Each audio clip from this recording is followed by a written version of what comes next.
लोकसभा निवडणुकीच्या पार्श्वभूमीवर नक्षलवाद्यांचा हिंसक प्लॅन, महाराष्ट्रातील 5 शहरात असंतोष निर्माण करणार असल्याची पोलिसांना गोपनीय माहिती। मुंबई, ठाणे, पुणे, नागपूर आणि गोंदिया ही शहरं नक्षलवाद्यांच्या टार्गेटवर।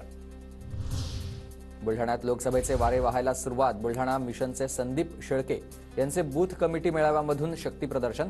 मेळाव्याला जिल्ह्यातून हजारो नागरिकांची उपस्थिती। परभणी लोकसभेसाठी महायुतीत रस्सीखेच, भाजप आणि शिवसेनेकडून राष्ट्रवादीच्या उमेदवारीला विरोध। महायुतीच्या कुठल्या पक्षाला परभणी लोकसभेची जागा मिळते हे पाहणं महत्त्वाचं ठरेल।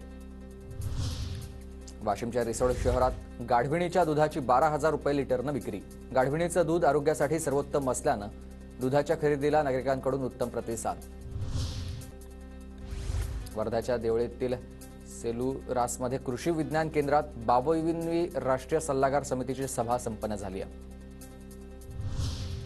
नागपूर जिल्ह्यातील 40 रेती घाटांमधून उत्खननाचे आदेश। खनिकर्म विभागाकडून रेती डेपो चालकांना हे आदेश देण्यात आले।